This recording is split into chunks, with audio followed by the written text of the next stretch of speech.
On October 23, 1992, Jessica Martinez, a 23-year-old waitress working at the family restaurant Grandma's Kitchen on the outskirts of Phoenix, Arizona, vanished without a trace after her night shift,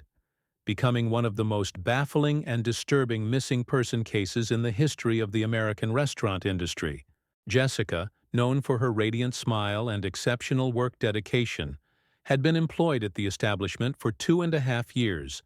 earning the affection of both regular customers and co-workers through her cheerful attitude and impeccable work ethic. The young single mother of 2 small children, Tommy age 5 and Lisa age 3, had arrived that night to work like any other day, wearing her characteristic navy blue uniform with white embroidered apron, carrying her small order pad and black handbag that never left her side. Where are you reading from? Share your city and country in the comments before continuing this story. The restaurant, Grandma's Kitchen, located in a semi-rural area 15 miles from downtown Phoenix, was a modest family business that served traditional American comfort food and had built a solid reputation among locals for its home-style cooking and welcoming atmosphere. That night of October 23rd, Jessica had worked her usual shift from 6 p.m. to 2 a.m., serving tables, taking orders, and helping in the kitchen according to testimonies from her co-workers, who described her as especially animated and talkative throughout the entire evening.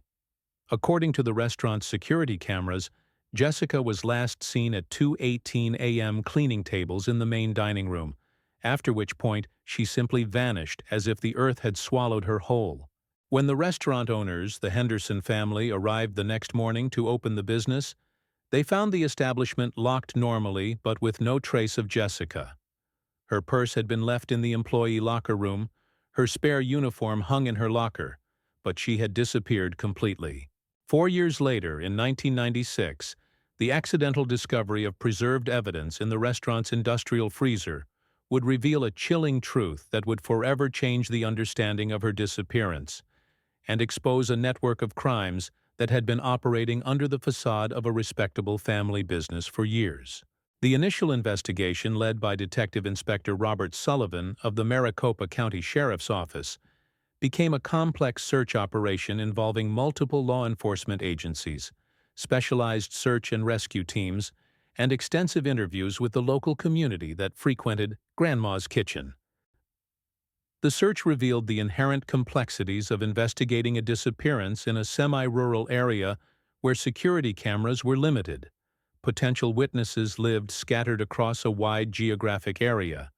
and community cooperation varied significantly depending on personal relationships and trust in local authorities. Investigators conducted exhaustive interviews with all restaurant employees, including head chef Michael Torres, the other 2 waitresses Sandra Lopez and Patricia Davis, teenage dishwasher Kevin Brown, and owners Frank and Carol Henderson.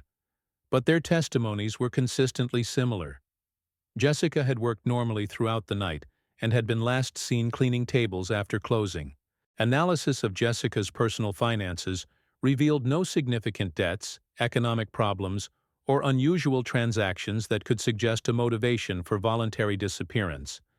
And interviews with her family and friends confirmed she had been planning future activities with her children, including a birthday party for Tommy the following week. The investigation expanded to include the possibility of kidnapping or criminal activity, with particular attention to the restaurant's relatively isolated location and the customers who had been present during Jessica's final shift. But background checks on regular customers and employees revealed no significant criminal history or suspicious behavior. Search teams used tracking dogs to examine the restaurant's perimeter and surrounding wooded areas, while specialized divers inspected a small artificial pond located 300 meters from the establishment. But no physical evidence of Jessica or her personal belongings was found. Authorities also investigated the possibility that Jessica had been a victim of domestic violence or stalking, interviewing her ex-husband and examining her personal relationships, but found no indications of interpersonal conflicts or threats that could explain her disappearance. As weeks turned into months without significant progress, the investigation began to consider more unusual scenarios, including the possibility of human trafficking, organized criminal networks, or even the involvement of someone close to the restaurant who had privileged access and knowledge of Jessica's routines. The case attracted considerable local media attention, with Phoenix newspapers publishing regular articles about the investigation's progress and Jessica's family organizing public vigils to keep the case in public consciousness. But despite multiple leads and theories, none led to concrete advances in resolving her disappearance. The 4 years following Jessica's disappearance were marked by her family's tireless efforts to keep the search alive and maintain hope, while dealing with the emotional and financial devastation that her absence had brought to their lives. Her mother, Patricia Martinez, became a tireless advocate for missing persons' rights, organizing monthly marches from the restaurant to the local police station, distributing flyers with Jessica's photograph, and constantly pressuring authorities to keep the investigation active. Jessica's children, Tommy and Lisa, were primarily raised by their grandmother Patricia, with support from extended family. But their mother's absence had left deep psychological scars that required ongoing therapy and specialized emotional support. Jessica's older sister, Maria Martinez, used her personal savings to hire private investigators specializing in missing persons cases, including experts in forensic analysis and crime scene examiners who meticulously reviewed the restaurant and its surroundings using more advanced technologies than those available during the initial investigation. During this period, the family received dozens of false leads and reports of Jessica sightings in various American cities, from Los Angeles to Miami, each of which was exhaustively investigated by private investigators only to result in mistaken identifications or deliberately false reports. Grandma's Kitchen experienced a significant decline in business after the disappearance, with many regular customers avoiding the establishment due to negative publicity and speculation about the safety of the location,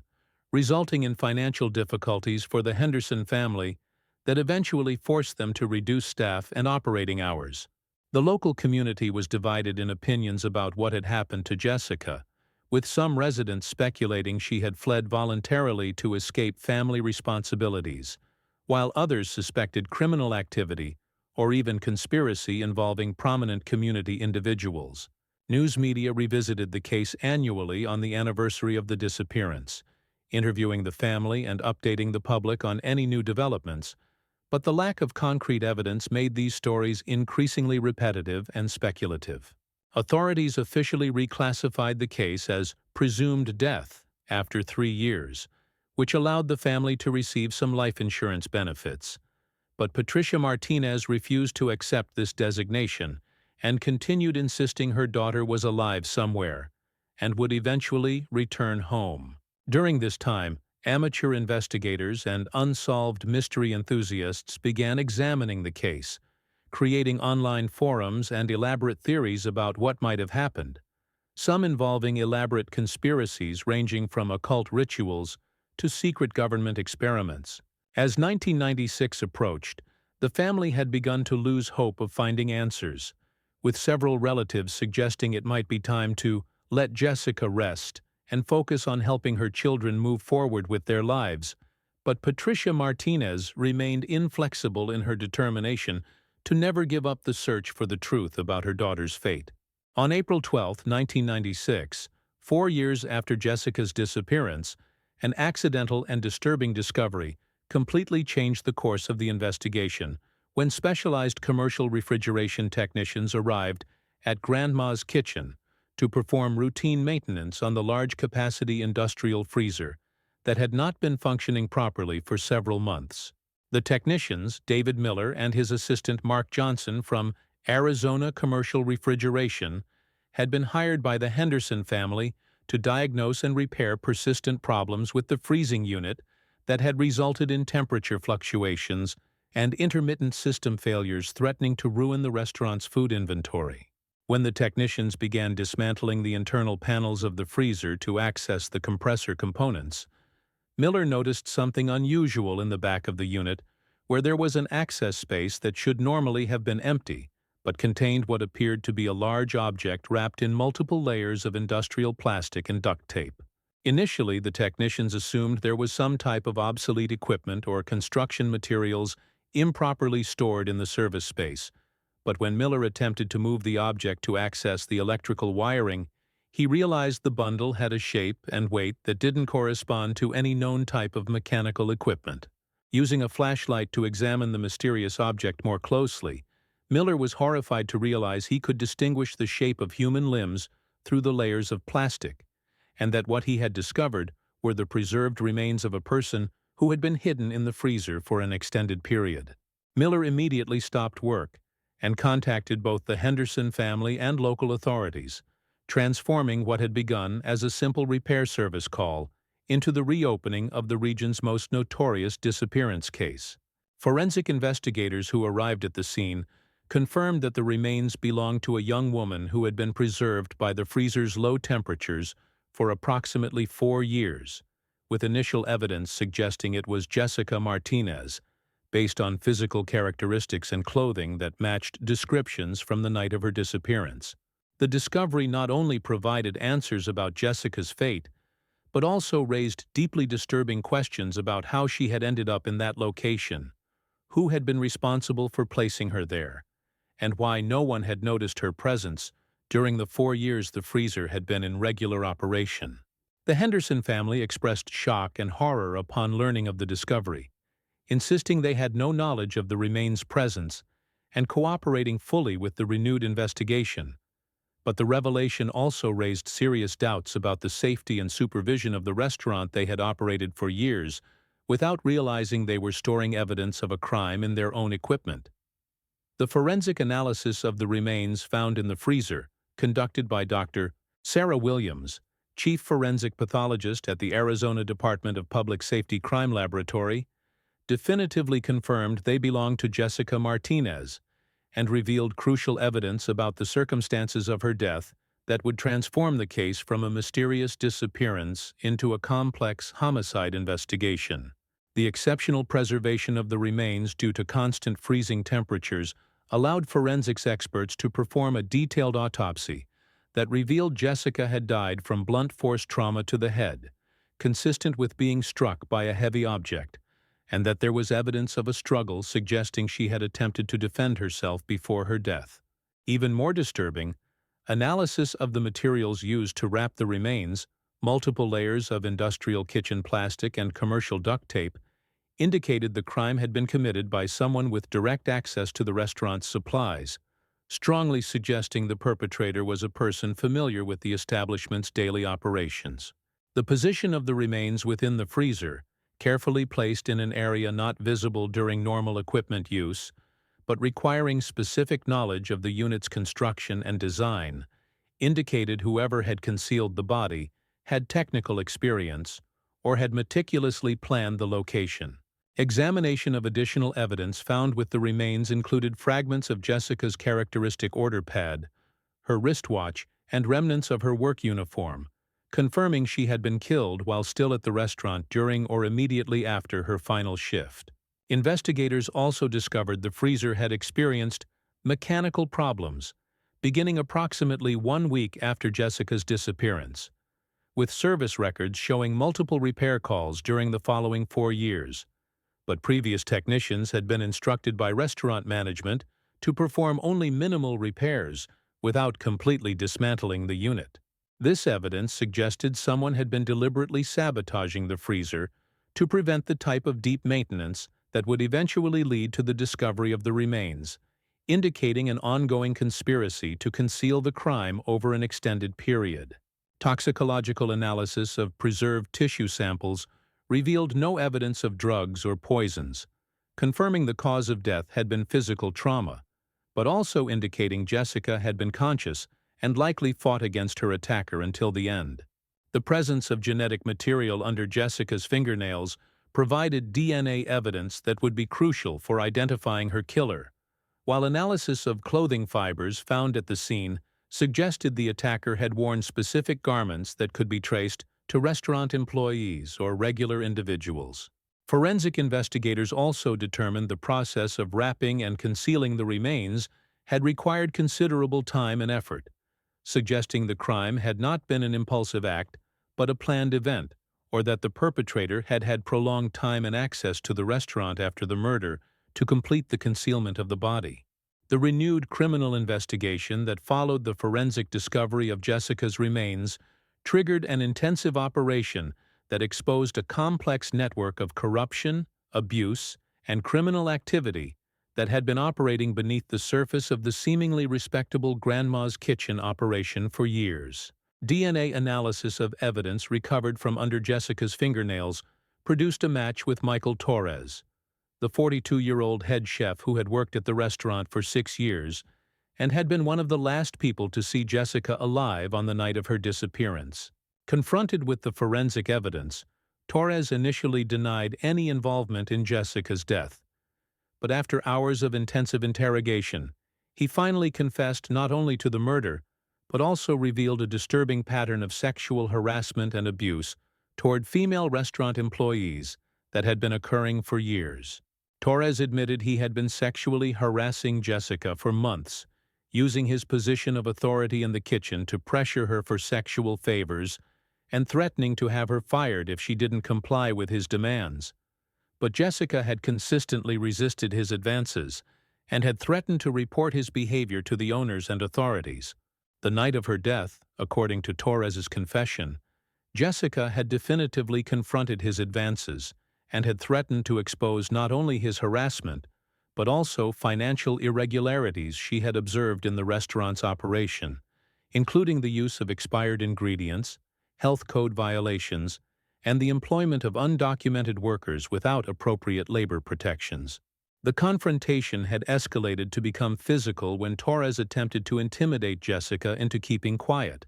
resulting in a fight during which he fatally struck her with a cast-iron skillet from the kitchen, killing her instantly and then panicking about how to dispose of the body. The investigation also revealed Torres had not acted completely alone, with evidence indicating at least one of the restaurant owners, Frank Henderson, had knowledge of the crime after the fact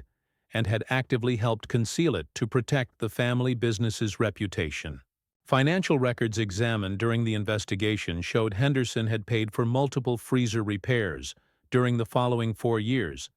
but had specifically instructed technicians to avoid complete dismantling of the unit, suggesting he knew what they would find if they performed thorough maintenance. Even more disturbing, the investigation discovered Jessica had not been the only female employee victimized by abuse at the restaurant, with at least 2 other young women retrospectively reporting incidents of sexual harassment and intimidation by Torres, though none had escalated to the level of fatal violence Jessica had experienced. The conspiracy to cover up the crime had also involved manipulation of employee records, intimidation of potential witnesses,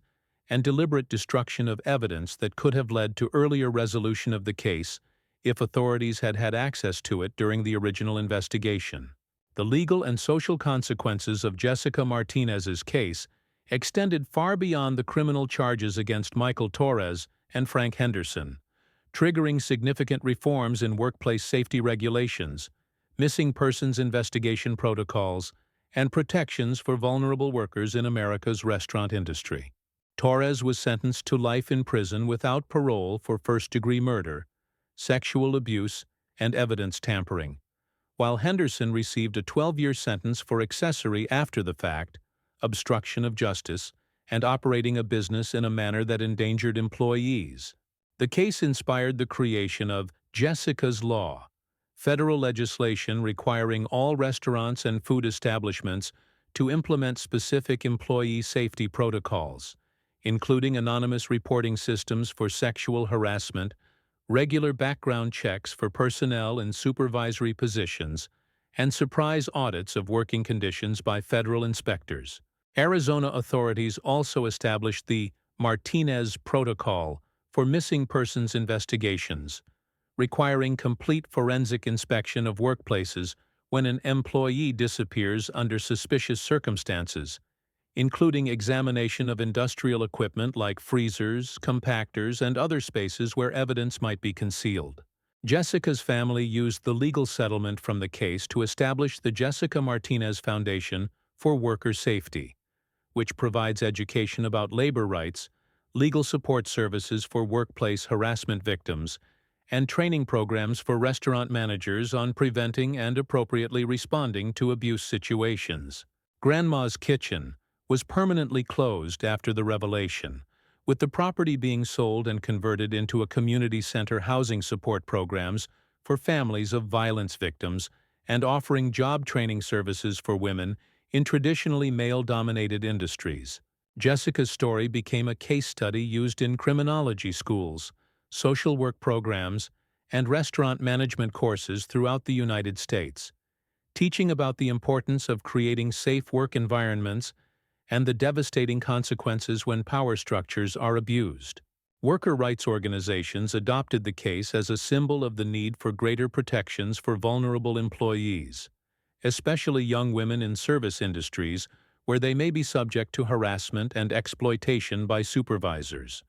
The investigation also led to reforms in restaurant equipment maintenance protocols,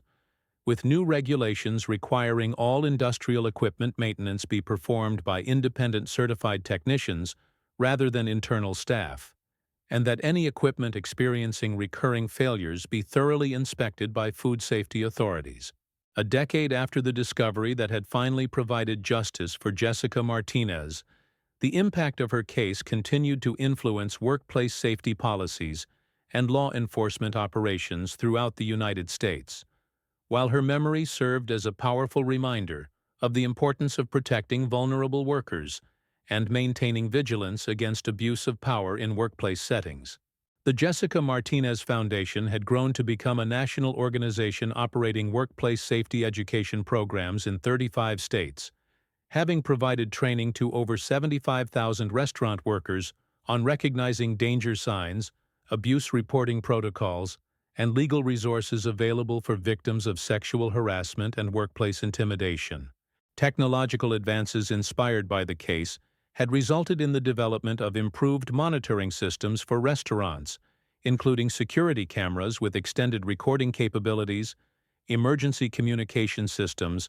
that allowed employees to discreetly contact authorities, and tracking protocols that alerted supervisors when employees failed to complete their shifts as scheduled. Jessica's law had been adopted by multiple states and had inspired similar legislation in other countries, establishing international standards for protecting workers in hospitality and food service industries. Jessica's children, Tommy and Lisa, now young adults, had found purpose in continuing their grandmother's social justice work, with Tommy becoming a lawyer specializing in labor rights, and Lisa working as a counselor for victims of domestic violence and sexual harassment. The case had inspired multiple documentaries, books, and television programs that educated the public about hidden risks that can exist in seemingly safe work environments, and about the importance of community vigilance and support for vulnerable workers. The forensic investigation of the case had also led to the development of new techniques for examining hidden spaces in workplaces, with specialized protocols for inspecting industrial equipment that might be used to conceal evidence of crimes. Improvements in missing persons investigation procedures implemented after the case had resulted in faster resolution of similar cases, with multiple investigations in the United States and other countries using the Martinez Protocol to discover evidence that had been hidden in workplace settings. The memorial established at the site of the former restaurant had become a pilgrimage site for labor rights advocates and families of workplace violence victims, serving as a reminder that constant vigilance and active advocacy are necessary to protect society's most vulnerable workers. The case had also inspired the development of new emergency communication technologies specifically designed for workplace use, including devices that could transmit distress signals even from industrial settings with poor cell phone coverage, potentially saving future families from similar tragedies. 15 years after the truth about Jessica Martinez's fate was finally revealed, her name had become synonymous with the fight for workplace justice and protection of vulnerable workers, inspiring a generation of activists, legislators, and law enforcement professionals dedicated to preventing similar tragedies. Her name appears on worker protection legislation in multiple states, on safety systems implemented in thousands of restaurants and service establishments, and in training programs that have educated hundreds of thousands of workers about their rights and available resources when facing abuse or intimidation. The Jessica Martinez Foundation had evolved into an organization with an annual budget of over $25 million funding research on workplace violence, providing free legal services for workplace harassment victims, and advocating for government policies that strengthened protections for workers in high-risk industries. Patricia Martinez, now in her 70s but still active in the Foundation's work, had found that transforming her pain into positive action had provided both healing and purpose in the decades since her daughter's loss, becoming an internationally respected figure in the labor rights movement. The Martinez Protocol had been adopted by law enforcement agencies in multiple countries, facing similar challenges in investigating workplace-related disappearances, with variations of the procedure being implemented in Canada, the United Kingdom, and several European countries with significant populations of vulnerable immigrant workers. The story had inspired fundamental changes in how restaurants and other service businesses approached employee safety, with many companies voluntarily implementing stricter standards than required by law, including more rigorous background checks, improved supervision systems, and extensive training programs on harassment and abuse prevention. Forensic techniques developed during the case investigation had found broader applications in criminal investigations, being used by police departments worldwide to examine hidden spaces and industrial equipment in missing persons and homicide cases. Educational programs inspired by the case had reached millions of workers across North America, providing vital information about recognizing dangerous situations, safely reporting abuse, and accessing legal and support resources when facing intimidation or violence in the workplace. Restaurant equipment regulation reforms inspired by the case had led to better maintenance and inspection standards, with requirements that all industrial equipment be regularly inspected by independent certified technicians who receive specific training in identifying potential evidence of criminal activity. Today, more than 3 decades after Jessica Martinez began her final shift at Grandma's Kitchen, her legacy lives in every safety protocol that protects a vulnerable worker, every reporting system that allows employees to denounce abuse safely, and every investigation that uses advanced forensic techniques to uncover hidden truths in missing persons cases. The advanced technologies inspired by her case have evolved into intelligent monitoring systems that can detect patterns of suspicious behavior in workplaces, emergency communication protocols that instantly connect workers with help resources, and forensic investigation techniques that can discover hidden evidence in the most unusual and unexpected spaces. The American restaurant industry, once plagued by unreported abuses and dangerous working conditions, now operates under some of the world's most comprehensive worker protection protocols,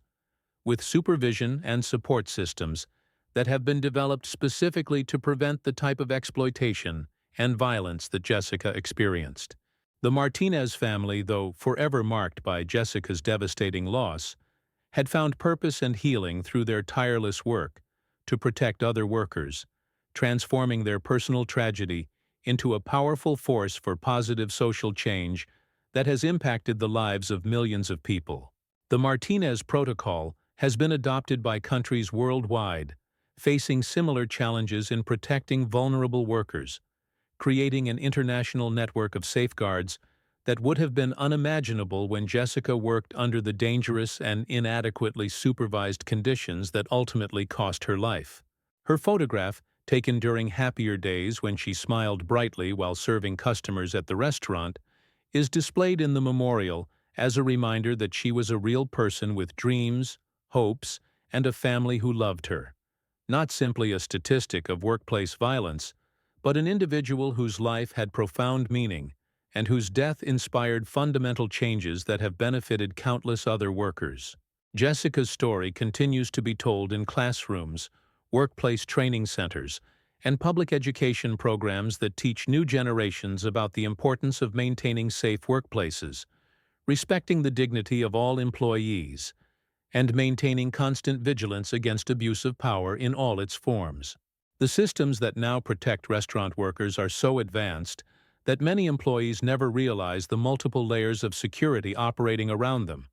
from monitoring cameras to verification protocols that ensure every worker completes their shift safely. Each employee who returns home safe and sound after a work shift carries with them a bit of Jessica Martinez's legacy,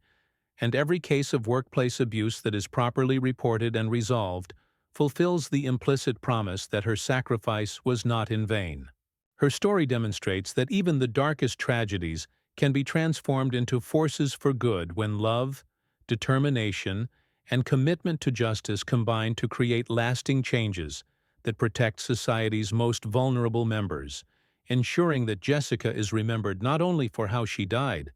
but for the countless lives her death ultimately helped save and protect.